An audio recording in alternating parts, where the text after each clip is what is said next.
Welcome everyone to our annual end of the session recap event. This is a landmark year for this event with a record number of legislators participating from both chambers and both sides of the aisle. This event is presented by our Business Works Committee, and we'd like to thank our sponsor of Business Works events, Edward Elmhurst Health.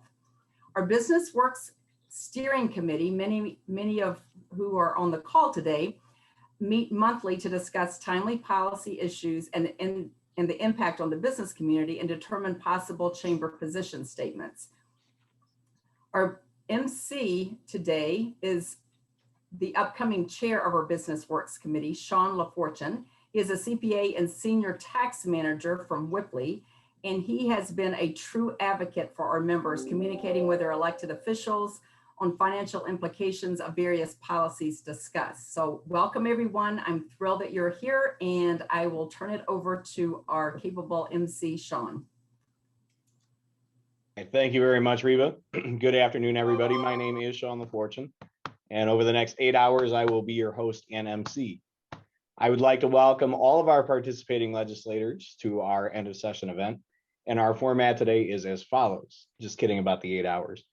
I will present each of our participants one at a time, providing a bio on each as I introduce who they are and a bit of background.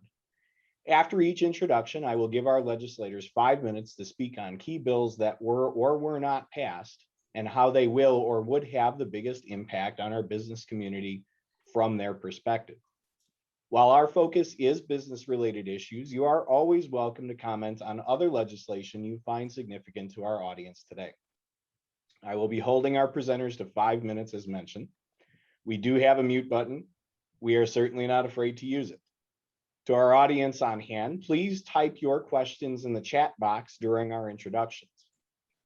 Those questions will take priority over our pre-written questions from BusinessWorks. Please note the candidates have not been given these questions ahead of time. Finally, I would like to emphasize that supporting our business community requires working together and bipartisanship. I caution all participants and the audience to speak respectively and refrain from derogatory comments about a political party or a specific elected official. I will now introduce our first participant, State Senator Assistant Majority Leader Linda Holmes, who was elected to represent the 42nd Legislative District in 2006. As a former small business owner for 2 decades, she brings a business-conscious perspective to the legislature, ensuring state government protects the hardworking people of Illinois.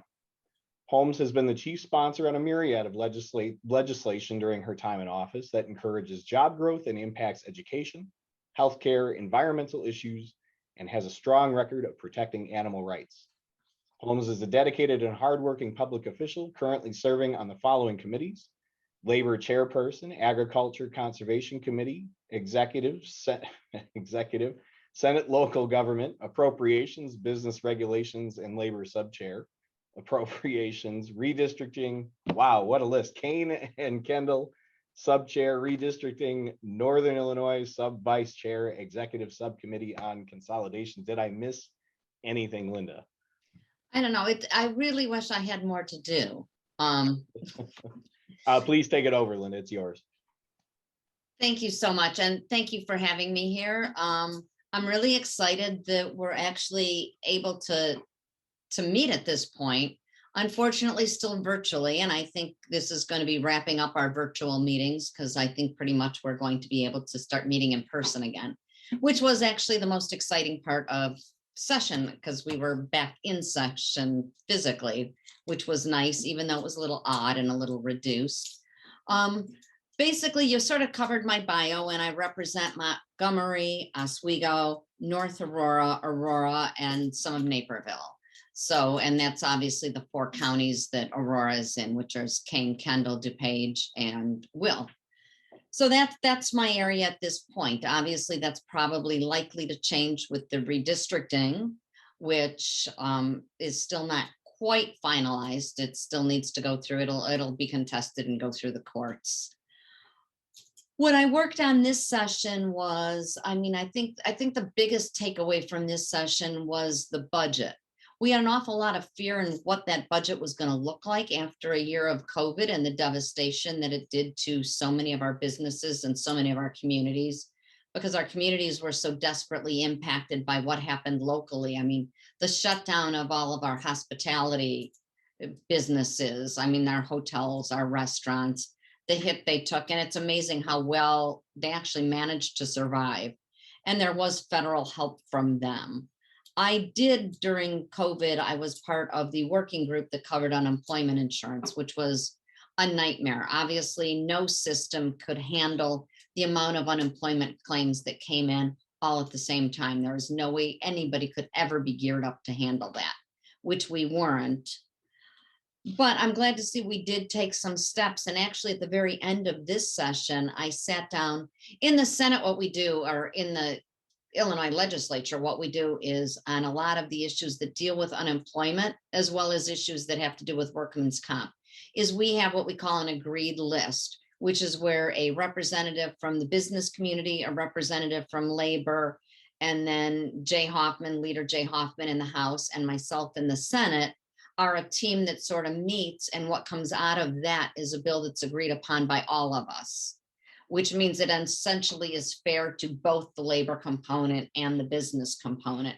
And we did a big omnibus at the very end of session that sort of addresses some of the flaws in the system that were unable to handle the amount of claims, and also making the process easier for our district offices to be able to individually help all the people that called in, because obviously our offices were flooded with calls from people who were having problems.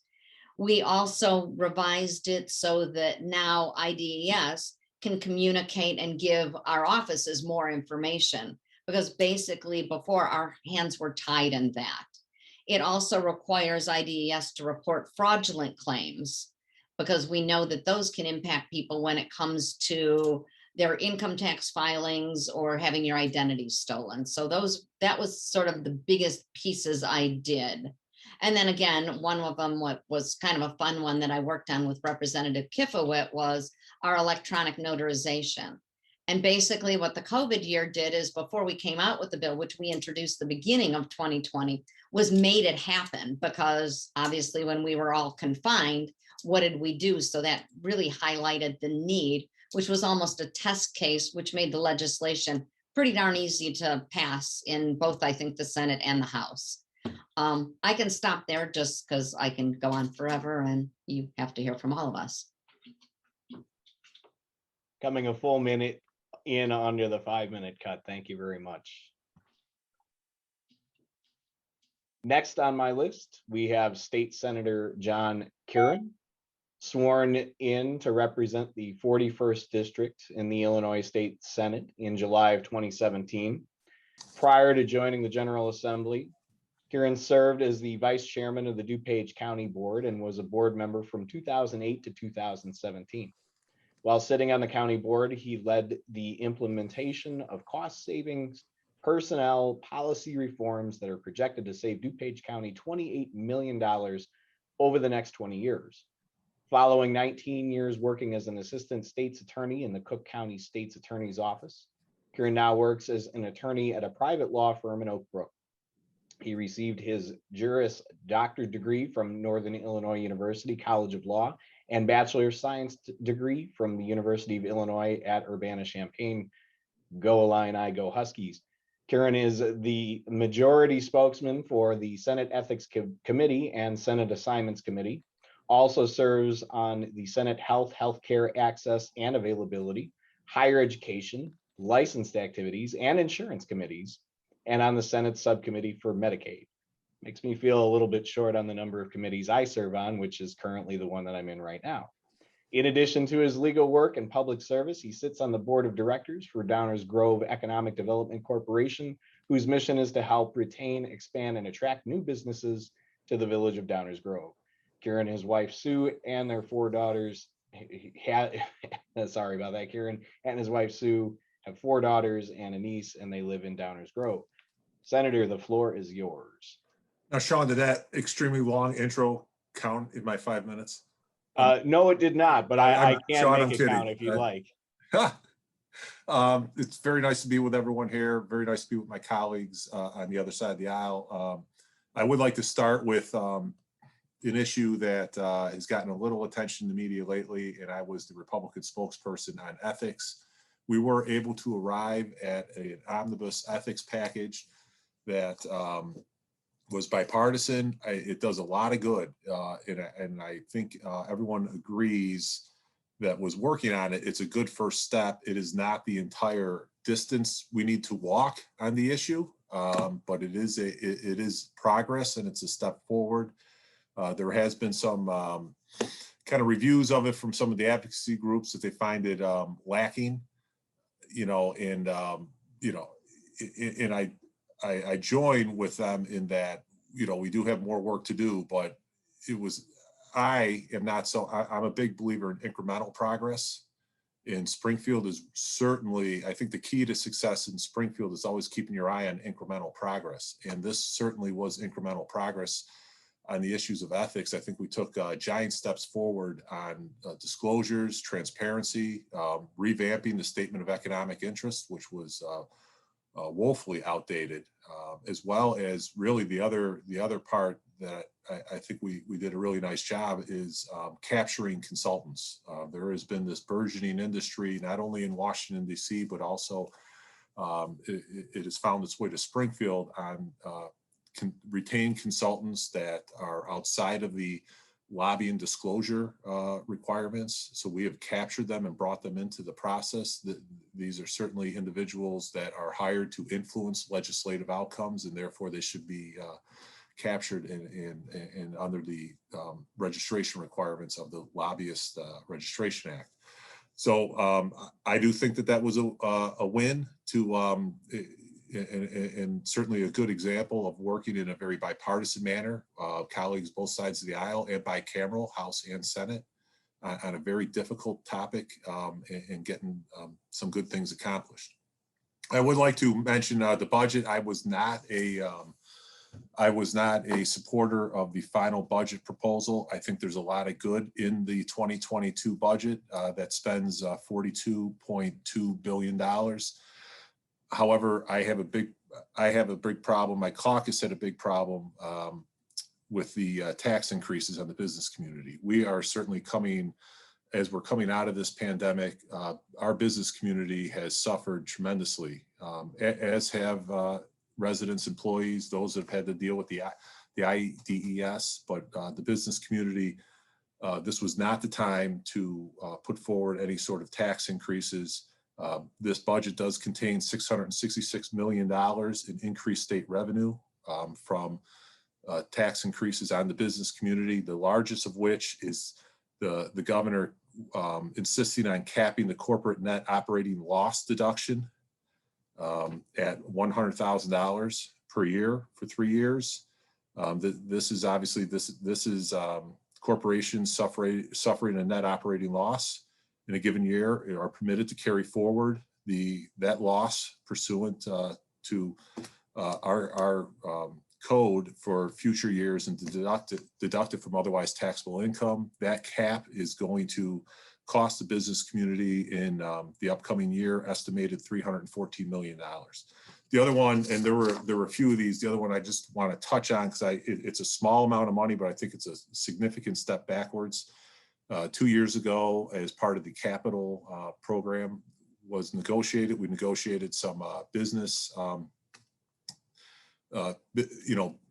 reforms to try to balance out and help the business community. And really, we need to grow business here in the state of Illinois. And the ink was barely dry on the deal with the governor on this, and he has turned around and reversed the repeal of the corporate franchise tax. Now, that was a ladder going up to a complete repeal. And in FY22, we were looking at a $10,000 cap on the corporate franchise tax. That is being wiped out, and the ladder going up into eventually 2024, that going away, it has been taken out with this budget. So that was unfortunate to negotiate and cut a deal on the capital bill that included this, and 2 years later to turn around and pull it right back I think that was something that I did not myself want to support.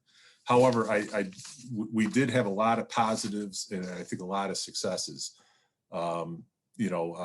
Leader Holmes touched on a few. Here in DuPage County, one initiative that she led with the Illinois Municipal League. Fortunately for us in DuPage, through DuPage, we were able to create a lot of business grant opportunities through the federal dollars that we got related to COVID. Downstate communities. Senator Curran, we'll need to have you wrap up real soon. Oh, I'm sorry, I didn't even get that far. Well, I just want to compliment Leader Holmes on that because I think going forward have a much more equitable process in play for the entire state on those dollars. And Sean, I'm just going to mention really quickly, everyone should be aware of the amendments to the Illinois Wage Payment and Collection Act. The penalties there were increased for non-compliance. It is certainly something you should be very mindful of and make sure you're in compliance with that act. Thank you, Sean. All right, thank you, Senator. There's nothing that gets me out of bed in the morning sooner than a good discussion about tax law, so I can always appreciate that. I believe I saw State Senator Laura Ellman pop in. Do we have Laura available? I thought Hello I saw there. her name come Yes. up. Great. So State Senator Laura Ellman was elected to serve in the Illinois General Assembly in November of 2018. Senator Ellman currently serves on a number of committees, including Agriculture, Higher Education, and Transportation. Additionally, she is the vice chair of the Energy and Public Utilities Committee and chair of the Financial Institutions Committee and the Appropriations, Revenue, and Finance Committee. Senator Ellman has a love for learning and solving problems. She was the first child in her family to go to college in both of her parents' families. After graduating from Grinnell College with a degree in mathematics, she earned a master's degree in applied statistics at the University of Iowa, which we will try to not hold against her here in Illinois. As an assessor at Argonne National Laboratory, Ellman knows what it takes to solve complex problems. Professionally, she has more than 25 years of experience working in manufacturing and engineering and dealing with regulations and policies. She also has been active in her community through her work at the Naperville Fair Housing Commission, Toastmasters, and as a volunteer with Habitat for Humanity, Feed My Starving Children, and as an ESL tutor. Senator Ellman currently lives in Naperville with her husband, Pete, a musician and small business owner, and their 2 children. She's an amateur woodworker and enjoys basketball every week for over 20 years. All right, the floor is yours, Senator Ellman. Thank you, Sean. I really appreciate it. And unfortunately, I haven't been able to play basketball in about the last year and a half. So I'm kind of afraid of the next time I'm going to be going out on the court. Who knows what kind of shape I'll be in. Welcome. I really appreciate being here. My apologies for being late. I still work at Argonne National Lab, and we had a project meeting that I couldn't get out of, but it did end a little bit earlier than I thought. So glad to be here. I will be quick. Being late, I don't know if I'll be repeating what my fellow legislators have already said, but I wanted to point out that, first of all, regarding legislation that passed this year, probably the biggest thing is the budget. The next biggest thing hasn't quite happened yet. That's going to be the energy bill that we'll be contemplating in about a week. And but we passed a lot of things also along the way. We had a cannabis trailer bill. We had things that are related to COVID that we've kind of instituted, like I don't know the name of it, but allowing restaurants and bars to deliver and allowing retailers to buy wholesale with credit cards, things like that can help businesses as well. Reba had sent me some things over the course of the legislative session that are important, that were and are important to the chamber, and I just wanted to give an update on that. Particularly the prejudgment interest bill. I don't know if anybody's touched on this already, but, you know, last year it was a concern. It passed in lame duck. It went to the governor's office and he vetoed the bill that was in existence at that time. And that would have been a 9% interest rate that would begin. This would be in lawsuits, like for damages or malpractice.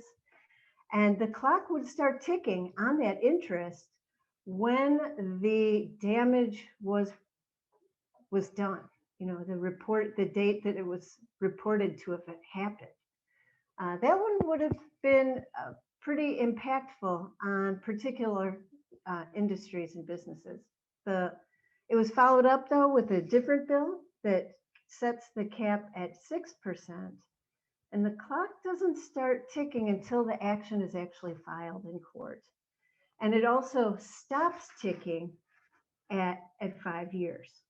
So my understanding, and I am not a lawyer, is that provides an incentive for businesses, particularly big businesses with large legal budgets, to act faster instead of stretching out litigation for years or decades.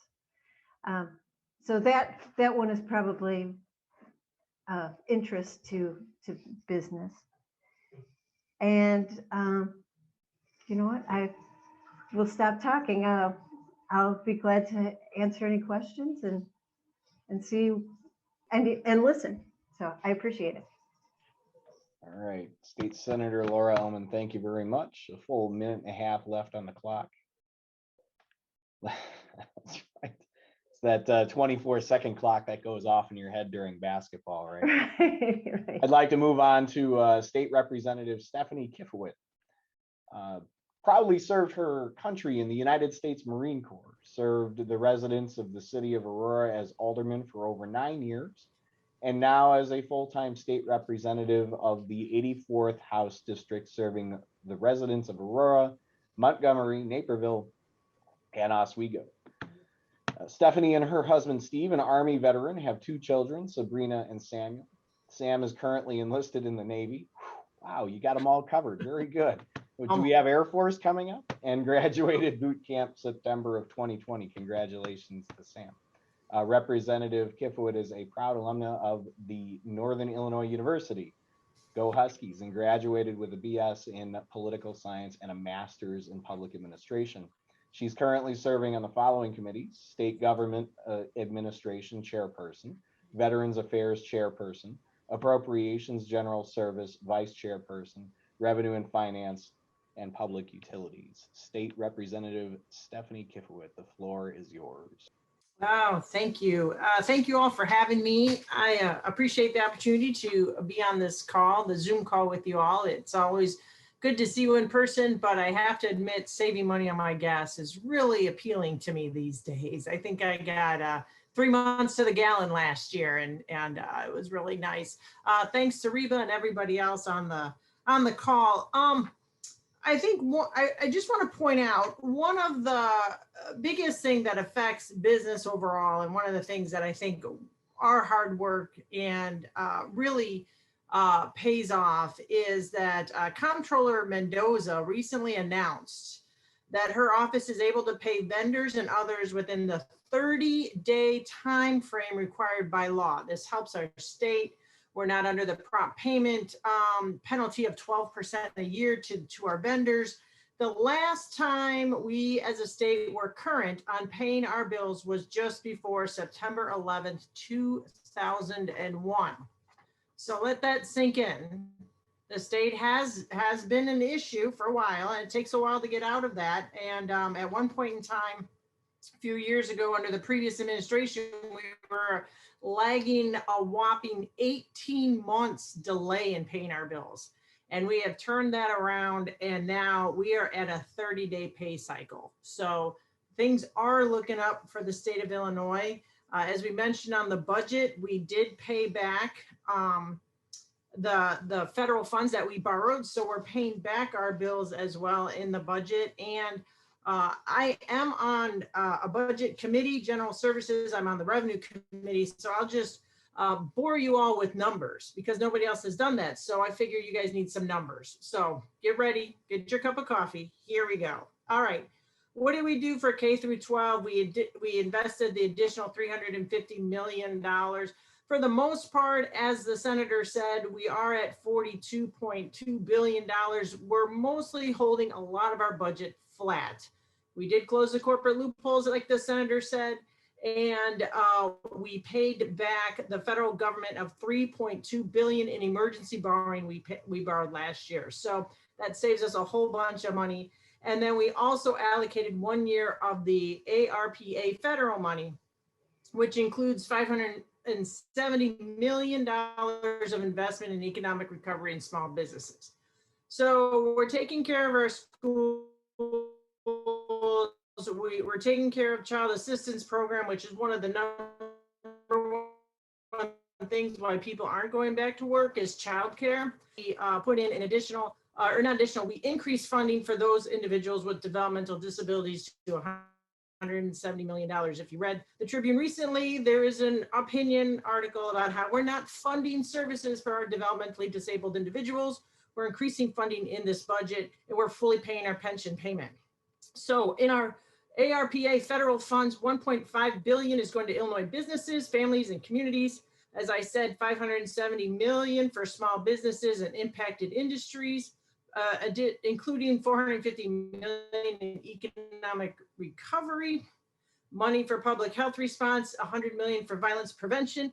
Violence does affect businesses, so we got money for violence prevention, and then $100 million for affordable housing. What is our recovery plan? That $450 million, $300 million for back to business grants, with 40% of the funds going to communities that were disproportionately impacted by the pandemic. $10 million for tourism promotion. Is the DuPage Visitor Convention Bureau on here? $10 million for tourist promotion and Main Street Festival grants. $50 million for workforce recovery efforts. $20 million for community navigators. $25 million for the DCEO RISE program for local economic recovery. $45 million in capital for commercial corridors and downtowns that have experienced disinvestment. I saw the mayor on here. Mayor, we did not touch LGDF as the governor had talked about. So we kept LGDF intact. And overall, let's give you the top lines. We spend about $7.5 billion in state general revenues on Medicaid, plus another $7.4 billion in other human services to take care of the vulnerable among us, $1.9 billion in higher education, $1.9 billion in public safety, and $1.4 billion in general services. So those are the top lines. We're also investing $1 billion in infrastructure. So roads and bridges, businesses need roads and bridges as well. We're investing in that as well, so that we can get our bridges out from a D- to at least a B in terms of quality. So that's the main top lines with the budget that affects businesses overall. And the senator talked about the ethics packets, so I'm not going to go into there. And overall, the balance is budget. We're paying our bills within 30 days. We paid back a whole bunch of borrowing, and I think the state's doing pretty good. And that's a wrap. All right, thank you very much, State Representative Stephanie Kifowit. Moving on, and just a reminder to all of our audience members here today, if you do have any specific questions for our participants, please do put those in the chat. Our final representative, last but not least, State Representative Janet Yang Rohr represents Illinois' 41st House District, serving the Naperville and Warrenville communities, Warrenville, my hometown. She began her first term in January 2021, joining the 102nd General Assembly. Janet graduated and previously served as a school board member for Naperville School District 203. She earned her bachelor's degree in English and economics from Northwestern University and her master's in business administration from the University of Chicago Booth School of Business. As a professional in the investment industry, for most of the last 2 decades, Janet has been widely quoted and cited for her investment expertise. She's written and researched extensively on retirement and college savings plans, and she holds the Chartered Financial Analyst CFA designation. She and her husband Dan live in Naperville with their 3 kids. Representative Janet Yang Rohr, the floor is yours. Thank you, Sean. I really appreciate it, and I really appreciate all of you taking the time to listen to our updates and just learning about how we've been representing you in Springfield. I'm Janet Yang Rohr. I represent the 41st District, which is comprised primarily of Naperville and also includes parts of Warrenville. And when I reflect upon the last 5 months and over the 1,000 floor votes that we took as legislators in the House, there were definitely a number of pieces of legislation that I think affected our business community, both indirectly and directly. And Representative Kifowit went through kind of the high level details in the budget. Maybe I'll take you through into some of the details. So you can see those effects, those indirect and direct effects in the budget that we passed. I'm a member of the General Services Appropriations Committee, which is, so I serve under Rep. Kifowit, and we've been meeting there sometimes several times per week in hearings and working committees to deliver that final budget that was passed. And as part of that group, we made sure that, for example, the local government distributed fund was fully funded. That was one of our top priorities, and it was that was based directly on conversations that we had with the cities of Naperville and Warrenville, where Mayors Chirico and Mayors Brummel told us that it was important to them to fund our city's essential services and to keep a lid on property taxes. So therefore, it was important to me. And as a result, I made sure to work with my colleagues in our caucus and our committee to just increase the priority of this within the budget. And I think we're all pretty happy with what happened there. Along the same lines, as part of that budget process, I and many of my colleagues in our budget meetings and our meetings with the governor's office, we made it very clear that it was essential to fully fund our public schools. And so we do that via the evidence-based funding formula. So I think it's important to know that contrary to what many in our state believe, and one of the things that I've made it a point to educate my colleagues on, it's that while we are absolutely so blessed in so many ways to live in this community, there are definitely pockets of need. And at Naperville 203 and Indian Prairie 204, for example, we have more than 15% of our kids on free and reduced lunch. And at one of our elementary schools in Wheaton Warrenville 200, that's also in the 41st District, we have 60%, 60 of our kids on free and reduced lunch. And those numbers have they frankly have shocked a lot of my colleagues in the General Assembly. And I think misconceptions of our community as uniformly wealthy and well off, I believe that those have probably hurt us over the years, and they have hurt our community from getting the attention that those groups need. And so I bring that up in the context of education funding because, another fact that seems to continually surprise my colleagues is the funding status of our school districts. Naperville 203 is in beautiful shape, but Naperville 204, Indian Prairie 204, it's actually a tier 3 school district. Wheaton Warrenville 200, they are a tier 2 school district. And so that means, to fully fund the evidence-based formula means that we had significant cash money going to these 2 school districts. And that's money going directly to our community, being spent on local businesses. It allows our school districts to begin letting up on property tax burdens on businesses and residents, and freeing up that money to circulate in our economy and to grow your margins and your investments. So beyond the budget, I think one of probably the most consequential things that we've done this session, particularly for this group of legislators who are here representing Naperville, is an item that we still don't know the outcome, and that's the energy legislation. As many of you, I think, know, there are a few major energy bills circulating out there, and I want to be perfectly clear on my stance. I believe very strongly in the need to protect our future and our kids' future by transitioning to cleaner energy sources. But as many of you know, Naperville is in a very unique position. We get 90% of our power from coal, whereas the rest of Illinois is about 30%.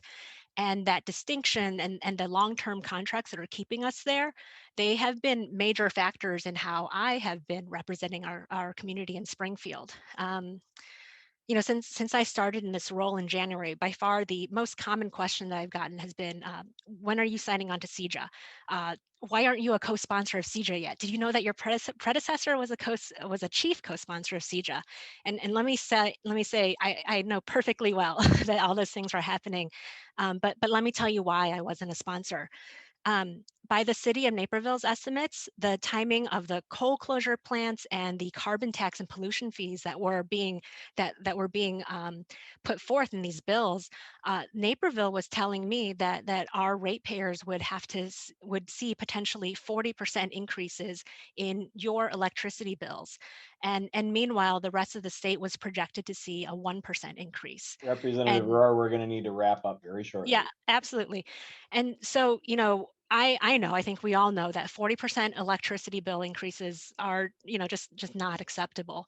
And so while I really wanted to sponsor CEJA, I kept my powder dry. I kept my name off that sponsor list because I knew that that was my lever to keep my voice in negotiations, to make sure that energy policy would not forget Naperville. And that's, you know, with you know, a lot of the representatives here, with Senator Ellman, with Rep. Hirschauer, with a lot of us together, we banded together to make sure that Naperville had a voice in those negotiations, that, you know, that Naperville Electric was able to make line item edits to bills and suggest language. And those negotiations are continuing, but you know, I'm very optimistic that the bill that we will pass will make sure that all of us can move forward, you know, in a way that is good for need to all of wrap you us. up here. We're well over time. Yep, thanks, and that's it. All right, thank you very much. I do have a series of questions over here in the window. Just give me just a moment here. Let's go back to the top. Our esteemed mayor, Mayor Chirico. Regarding ethics, my understanding is that a home rule city has the right to make local ordinances more strict than the state law. Chicago stated they didn't want to participate because their ethics laws are stricter. Could they have signed on to the state law and then adopted stricter local ethic laws? I do have a listing that we're going to follow. I'm going to give each representative a minute and a half to respond. And I'd like to start with State Senator Linda Holmes. Let me unmute myself. I guess I hadn't heard that from Chicago, but of course they can pass their own ordinances and what they do as a home rule community. So if they want to be stricter than the state, they can do that. So I'm sorry, I lost the question here. Yeah, his statement, Chicago stated that they didn't want to participate in so there was a home rule city has the right to make local ordinances more strict than the state law. Chicago stated they didn't want to participate because their ethics laws are stricter. Could they have signed on to the state law and then adopted stricter local ethics laws? Yes. All right. Thank you. And you know, you don't have to ask you, everybody. Senator. Just wanted to have the answer, and Rep. Kifowit also had posted it in the chat. All right, thank you, Mayor. Do you feel as though your question has been fully addressed? We want to give everybody equal opportunity to speak on this, or do you? Well, unless there's something further to say on it. I thought that's how it worked. That's how it works here in Naperville. I didn't know if Chicago has different rules, but it seemed like, you know, they carved themselves out of these things when they don't have to. Mayor, I could Or it shed didn't some seem like it was valid. I could shed some light on it if you want to. So the Chicago carve out had to do with the lobbyist registration and consultant registration portion of the act, and those restrictions. Chicago wants to have their own registration program, which they have right now. Mayor, you're going to be under the state program, as is the rest of the state. You're going to all have to comply in terms of who has to register through the state act. You're not going to have a home rule exemption regarding that. Other portions, and again, this is an omnibus ethics bill, other portions of it, what Leader Holmes and Rep. Kifowit previously said, and what you said all applies. It's that portion of it that there was a Chicago carve out regarding in that bill. Thanks. Got it. All right. Thank you very much. We can move on to, again, our esteemed mayor has another comment in the section. The biggest complaint I'm hearing from business owners is they can't get their employees back to work. Should Illinois consider dropping the $300 unemployment supplement, or offer that amount as a supplement to help cover the additional costs of going back to work? Do we have any representative or senator that would like to jump in on that initially? Well, I'll jump in. You know, I don't know necessarily the entire picture on how a family or, you know, a mom or a dad, you know, decides to re-enter the workforce. But as Representative Kifowit had mentioned, you know, childcare is, the availability of childcare is a big part of that equation. And I did see a recent poll that I think said about 25% of people who are not re-entering because they don't have access to childcare. So I think that's probably a big factor. There's also, of course, the effects of COVID. If people feel, and you know, with vaccination rates being what they are, and the excitement about being in phase 5 again, there's a lot of excitement of going back to normal. But I don't know if any of the workforce has got reservations about the safety of returning to work, but that could be a factor as well. You know, and the $300 unemployment supplement, you know, if $300, having $300 in your pocket is preventing people from re-entering work, that I presume is fairly low wage work, that's the marginal decision maker there. Although I don't know for sure. But you know, there are a lot of factors that go into that decision. And I don't know that having that $300 is really going to make that big of an impact. I'd love to hear what other people have to say. Does anybody have anything to add to that? Only that I agree with Senator Ellman in the fact that I think that's become a very popular thing that is being said. I think it's been popularized. I don't know how much of it is based in true fact, if that is really the reason that people are not returning to their jobs. I think there's a lot of other factors.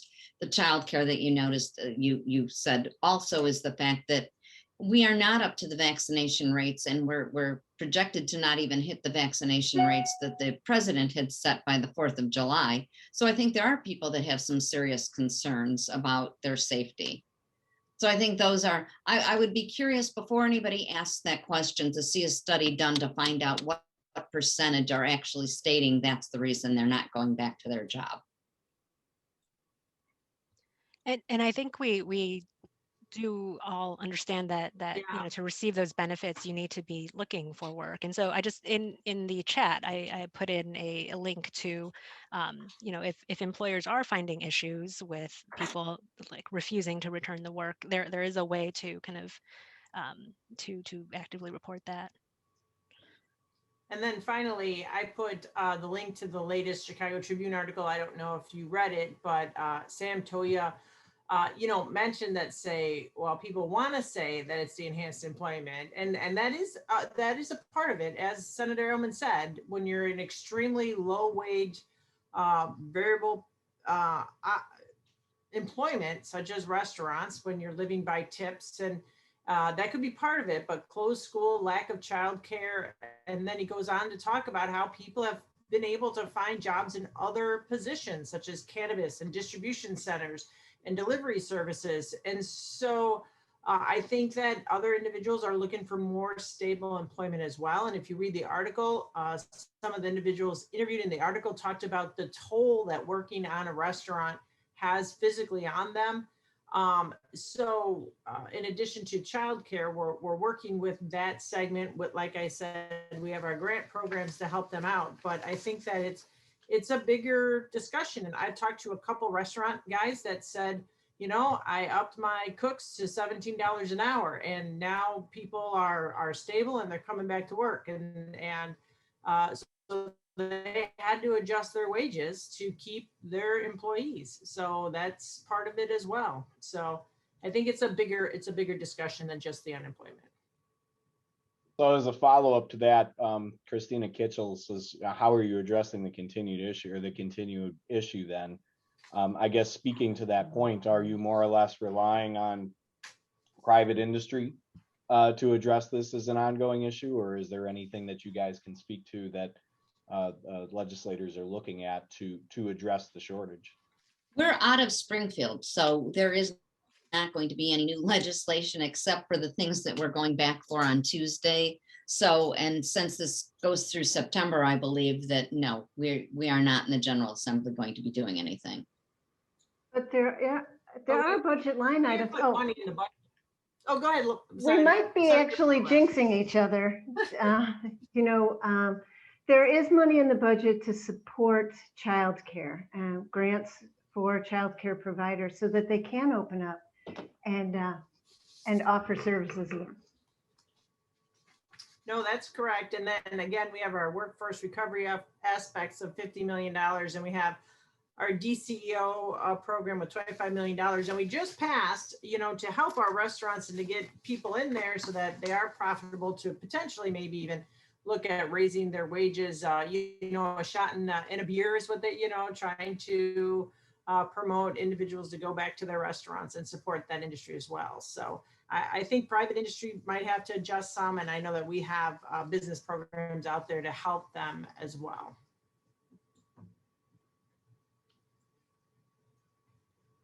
All right, thank you very much for your comments. I got a few things that are rolling in here. I think we'll kick over to one of our pre-written questions and see if I can't digest some of these other ones.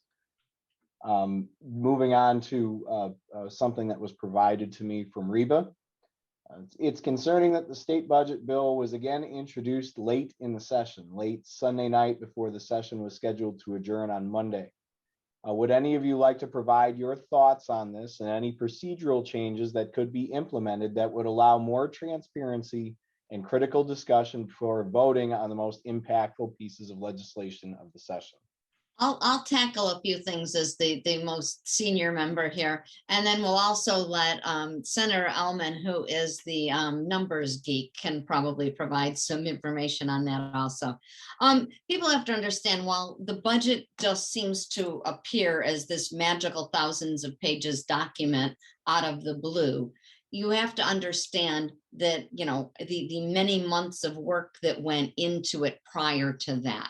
I mean, and the Senate did things differently this time. We took our appropriations committee and we had everybody in leadership sharing different parts of the appropriations process, such as you'll see in there that I handled the business end of it, the unemployment end of it. Those were DCEO. Those were the departments that I was overseeing in the process. So we heard a lot from all of them. So then we, as the chairs of those subcommittees, all got together with Senator Sims, who does most of the budgeteering work in the Senate, and we brought all that back to him. By the way, he not only sat in all of his appropriations meetings, he did sit in all those meetings with us. So while it appears that it happens in a vacuum, it doesn't. It happens over months of work with individual legislators working on different bits and pieces and collecting information. So it's only that final draft that seems to come through, getting eyes on it all at once in that form. So people who aren't involved in the budget process may be seeing it as, oh my gosh, this is the first time I've had to look at it. But we've also spent many, many hours in caucus being briefed on what is in there by our budgeteers and by our staff. So that's how I'll say. I know it appears that it magically comes out of nowhere, but it doesn't. And I'll hop onto that too.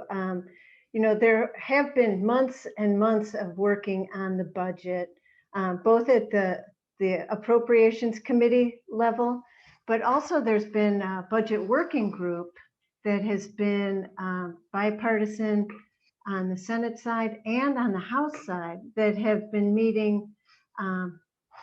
Boy, I know we were meeting during the thick of the pandemic. You know, time, the concept of time is disintegrated. I don't remember exactly when, but you know, it was months ago that this bipartisan bicameral group would talk about budget, about the budget process. We would be looking at forecasts for revenue, forecasts for economic activity, and then kind of higher level spending goals and expectations. So as Senator Holmes says, it really didn't pop out just at the last minute. It was a product of a lot of discussion and then tweaking as forecasts turned into actuals and then and numbers started to get more fine-tuned. I'll jump Stephanie, in. were you looking to go? Oh, Senator first. I'll let the senator go. No, John, it's up to you. Well, I look, I'm the only one here that can give the minority party perspective. It's obviously very different when you're the minority party. You don't necessarily have the same access to information. I think the process Leader Holmes described, I was appropriation subcommittee chairs on the health issues. The departments I dealt with, the governor's staff, they were all very forthright. We had very good discussions. It was all our questions, our staff questions got answered. They put extra time in with us out of committee to make sure we had a full understanding of changes in their line items. So I think the vast majority of the budget would be, in my observation, as Leader Holmes mentioned. However, could we, I think the spirit of the question, could we do better? Yes. Is it possible for the public to follow this along? No, it's not. You know, the city's budget, I'm assuming probably sits out there probably a week, Mayor, before it's voted on, the actual budget. I know the county board, when I was in DuPage, that budget's out there a week before it's voted on. The public actually has an opportunity to dig in and digest the final document before it's voted on. That opportunity is not afforded at the state level. We could improve in that regard. I do believe. I would also tell you, but you know, it's not as the question suggests that, you know, 1,000 pages appear out of nowhere. That's not at all. It is a process. Anyone that is working, dialed in on it, participating actively is well aware of what of the elements going into that budget. There are items at the end that, and this happens nearly every year in the budget implementation bill, the BIMP, or the budget, that you don't know whether it's going to be there or not till that final document drops, and you're voting on it very shortly thereafter. I think that's problematic. We saw this year there was a bipartisan expectation in the Senate. Democrats and Republicans were both being told there would be no legislative pay increases in this budget. That was the plan all along as we worked through. And when the BIMP arrived from the House, it had full funding for legislative pay increases. So those types of issues do pop up at the end. And that, if we had the budget out there for the full a week, 5 days, whatever, much longer than we currently have, I think that would take care of a lot of those issues that just somehow appear at the end. In a display of bipartisanship, may I say I agree with Senator Curran. Go ahead. No, thank you. No, I think we all agree, even as reps and senators, that getting our business done before 3 a.m. in the morning is very preferable. I mean, it's become this very bad habit. When I started under the last 2 years of Quinn, there's actually time after we were done to be able to get dinner and relax a little bit. And now this bad habit of going till 3 a.m. in the morning needs to stop. A couple points.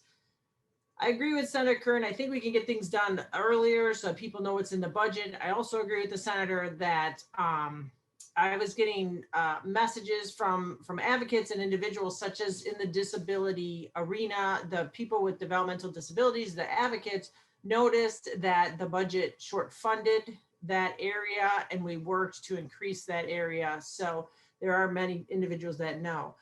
Just as a point of clarification, we did not stray that much off the governor's proposed budget. We kept our budget line items relatively flat from the year before. So what changed was not that much. And we worked across the aisle. We had bipartisan working groups to hear our individuals as well. The point with the legislative pay increases is now we have another legislator going to court suing over this practice. This time it's on the Republican side of the aisle. The courts have ruled, and it's the same on the city level, you cannot adjust pay within the middle of a term. It's not us, it's the courts.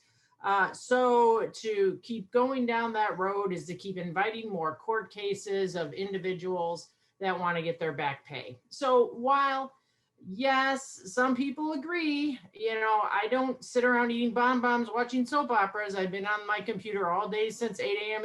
in the morning, even though we're not in session, and I'm going to be on my computer till about 7 o'clock with a couple more Zoom meetings. Some people like to think that we as legislators don't do a lot of work and not worthy of any pay or anything like that. The courts have ruled. And that's just the way it is, like it or not. Yeah, as an alderman, I didn't vote for pay increases, but unfortunately, that's just the ruling of the courts. And again, we have another court case again from a former representative, this time former Representative Mike Fortner. So that's why that's in there. Is it just me or is everything frozen? No, I heard you, Linda, so I don't. It's not you. Linda, your video's frozen, but we can hear you. Yes. Oh yeah, we heard you, Linda. You're all You're good. back. You're There you back. I completely froze up. I couldn't hear anybody. So, okay, Right. now I can hear you all. And you're all moving again. By the way, you looked really odd, all of you frozen, just saying. Very good. So anyway, we didn't stray that far from the governor's budget. What we did do is things like restore LGDF and some of those other things. So so his budget was introduced back in the beginning of the year. All right, well, thank you all for speaking to those points. We have just about 10 minutes remaining. So there's two topics I'd like to cover. All the benefits, I guess, of emceeing the event. I sometimes get to pick and choose, and this one a little bit more near and dear to my heart as a tax professional. The state of Illinois, I'll kind of fill in some of the blanks on this as a very brief question. The state of Illinois had instituted a freeze in increasing unemployment rates for businesses across the state as it related to COVID-related both layoffs and people voluntarily leaving positions. Do we have any updates from the group as far as the state continuing that freeze, or is the state planning on proceeding with increases in the coming year?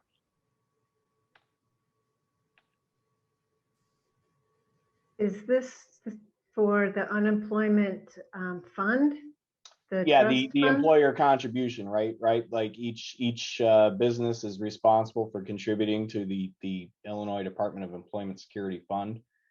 And right now, the state has implemented a freeze on increases as it related to the number of people that were being laid off as a result of COVID.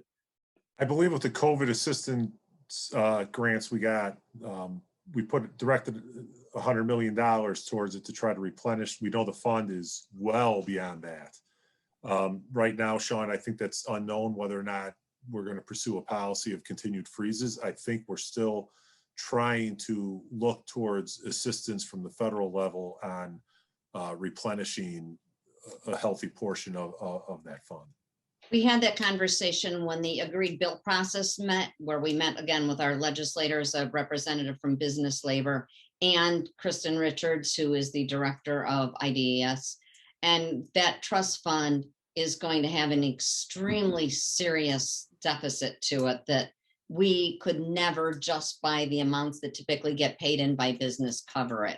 we are not unlike almost every other state out there. So Senator Curran is exactly right, is this is going to need some sort of a federal fix to it at some point. Okay, so that at this point, then the state is looking towards federal funding to replenish the funds. Looking backwards at the previous sort of year or year and a half in question, when the state does unfreeze the movements on those contribution rates, does anybody in this group know or understand whether or not the state will be looking backwards at those 18 months that were related to COVID, or would it just be we pick up from here and your rate is determined based on your employment levels today?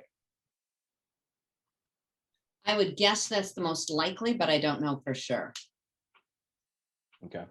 Sean, Is there anybody that else? has not No, been, go ahead. that has not been determined yet. Okay. All right, great. Well, we have a little bit less than 10 minutes. So I guess I wanted to give everybody on the call an opportunity to sort of speak to something near and dear to their own hearts. So if you would like to go ahead and take a couple of minutes, 2 minutes apiece, to share some success stories that you would like to have with the group that we haven't covered yet. Senator Holmes, if you would like to go ahead and start. I will. And I think the biggest success that I felt, oddly enough, when we have all these weighty issues worrying us, was the bill that Senator Castro carried, and I was a chief co-sponsor of. And this should be something that Naperville actually agrees with, is when we passed our legislation to close down pet shops and not have puppy mills continue their inhumane treatment of animals. I mean, we are not closing pet stores. Pet stores can be there, and I will argue and push back on anybody that says they can't. PetSmart does a fabulous business. So a pet store doesn't need to have puppy mill dogs and cats in their facility, selling them for very inflated prices. Very many of them have been known to be with interest rates over 30% and up to 150% on these poor little animals' lives, is what they've been doing. So that was a huge accomplishment. And I just want to wrap up on something, because actually Representative Rohr brought this up, was when we talk about energy. I do want to say we did have a leadership meeting today. So we are going back in the Senate. We're going back on Tuesday, and we're going to finally pass the energy bill. By the way, for everybody who wants to know, the energy bill is about 75% is from the CEJA bill. I, like everybody else who represents any part of Naperville, said we've got to do something, and so that places like Naperville, and by the way, this also includes Batavia, Geneva, St. Charles, and Springfield, amongst other cities that utilize Prairie State and have these contracts, cannot be dinged for this. So there's got to be, and we're talking about a couple different ways of agreeing this, such as you extend it so that it doesn't happen till 2035, which clears for some of them, like Naperville. I think that's when theirs goes up to. Others go longer than that. So do we try to have them a 90% carbon free by having a sequestration plan in place? So they sequester that carbon, and technology is advancing on that. So, I mean, there's still some discussions going on, but I think in the Senate we will be, and we're the ones that have to pass it first, and then the House will have to come in after us and concur on what is done. But I see that as being the most immediate thing we have coming up in the future. Okay. Thank you very much, Senator Holmes. I'd like to move on to Senator Curran.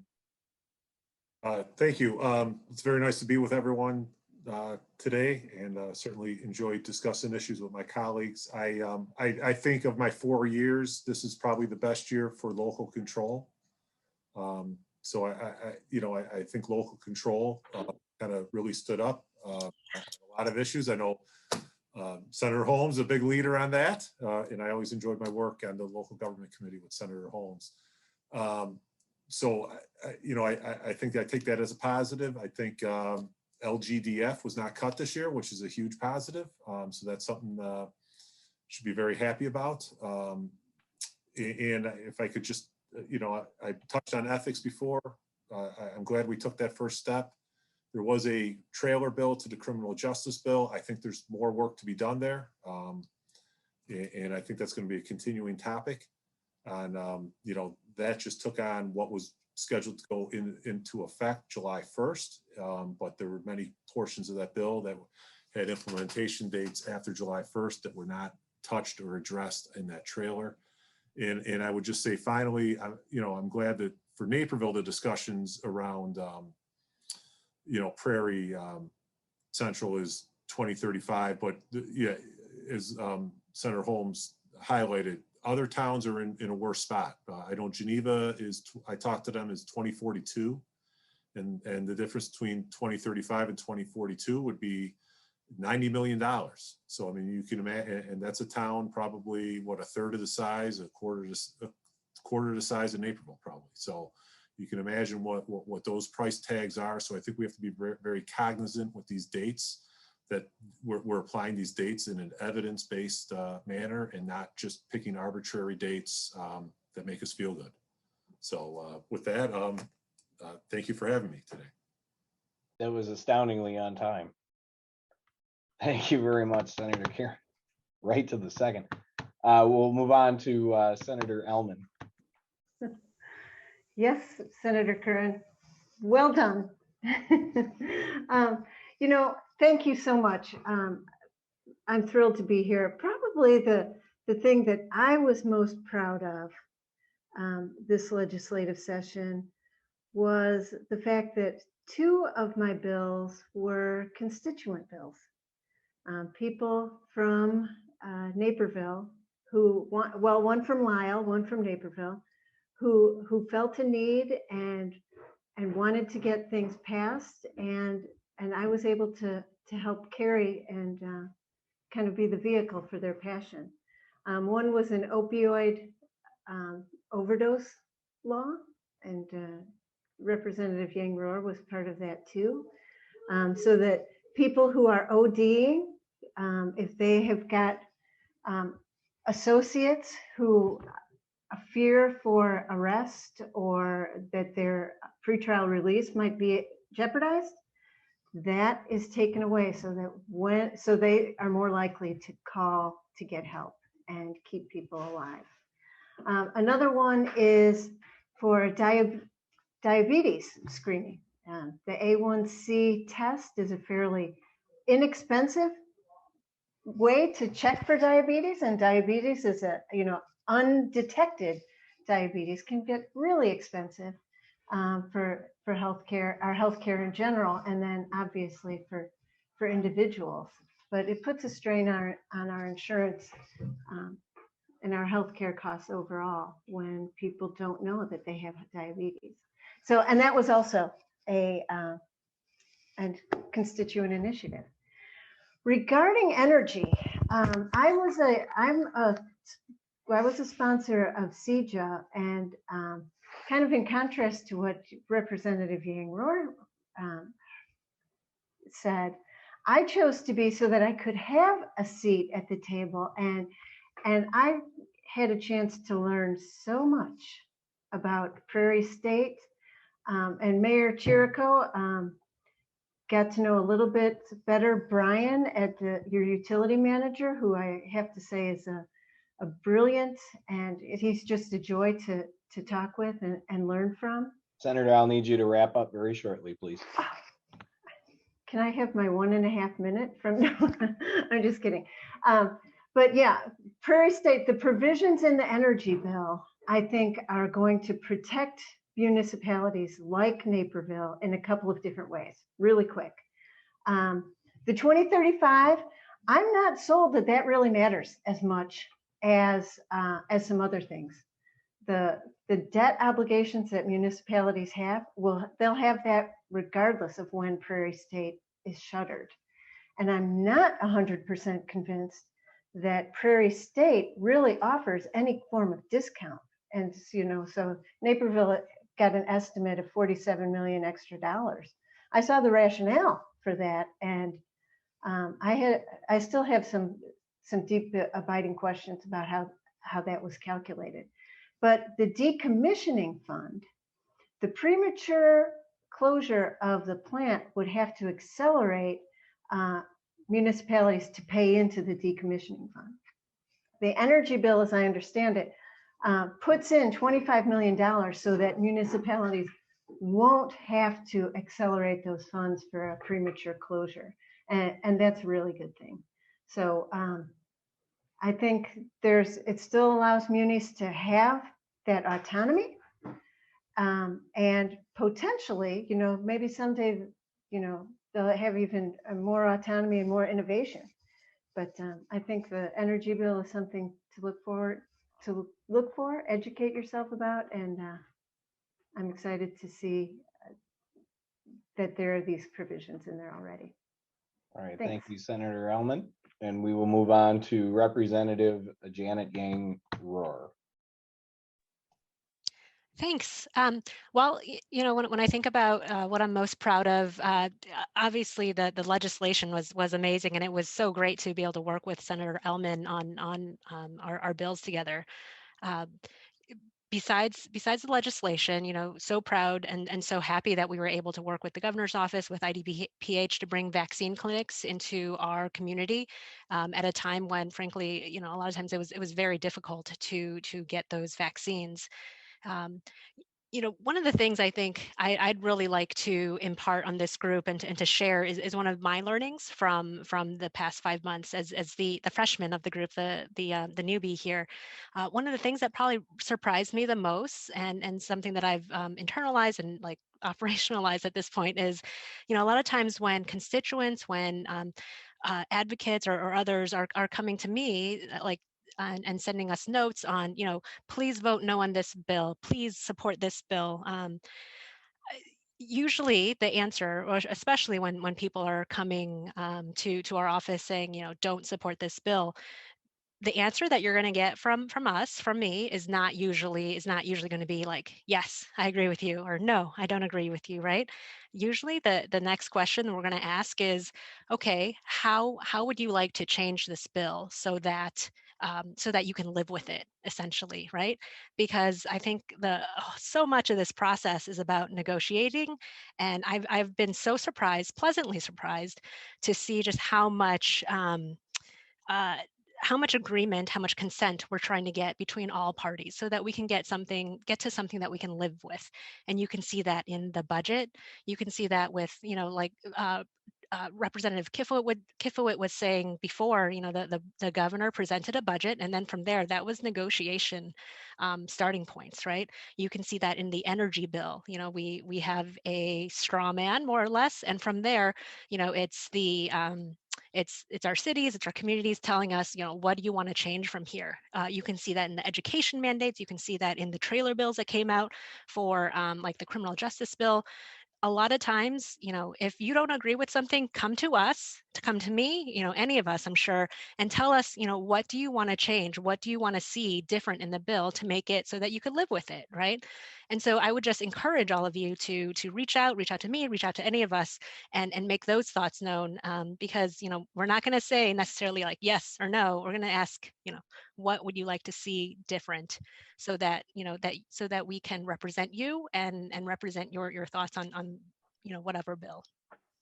Okay, thank you very much, Representative Yang Rohr. And I believe we have Representative Kifowit back with us here. You've got 2 minutes to give us some success stories. Oh, thank you very much. Sorry, it was just pretend like I walked out into the hall and came back because I had to take a call. I think that as Representative Yang Rohr and probably others have said, that everything's a work in progress. Like the criminal justice bill, everybody was upset about the criminal justice bill, and now we have a trailer bill that fixed a lot of issues, and the issues we couldn't come together on, we actually delayed the effective date of those. So there's a lot of work that we're working together with the energy bill and with the coal-fired plants like Naperville is effective.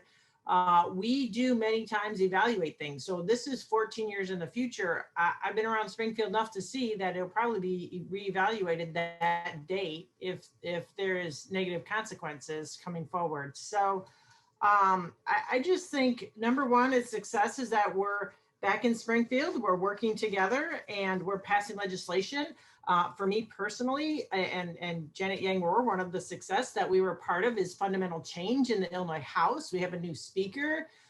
Chris Welch is very open, has been talking to everybody, has a cell phone that you can text and call. So I think that's a breath of fresh air in the Illinois House.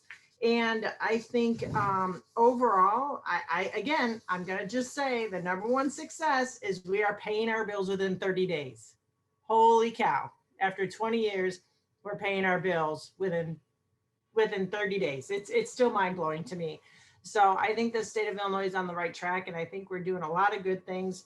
Some of my bills really quickly, ending shackling of our kids. A lot of my bills focused on people. We have, I'm a veteran, so we have a veteran Ellman's task force to look at claims. So when veterans are paid the claims they have earned, they're in a much better position. Businesses, primarily bars and restaurants, have more flexibility of where they place human trafficking notices. So that's a small little thing, but something that helps out.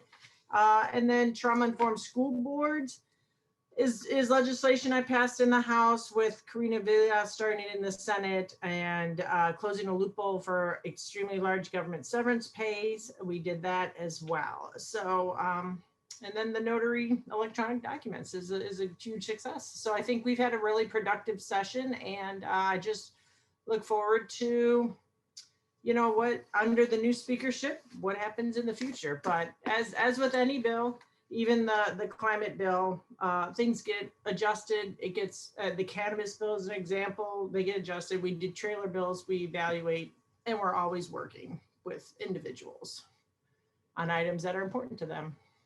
Thank you very much, Representative Kifowit. I want to say thank you to all of our participants today, and I'd also again like to thank Edward Elmhurst Health for their sponsorship of today's event, as well as their ongoing sponsorship of BusinessWorks events. Our next BusinessWorks event is scheduled for next Tuesday, June 15th at 2 p.m., covering the topic of employer guidance on vaccine requirements in the workplace. Please join us then. On behalf of Reba Osborne, the Naperville Chamber, and BusinessWorks, I'd like to wish you all a pleasant afternoon. Thank you very much, everybody. Thank you so Thank much. you. You too. Thanks for having us. Thank you. Thank you so Fabulous. much. Fabulous, guys. Thank you so much.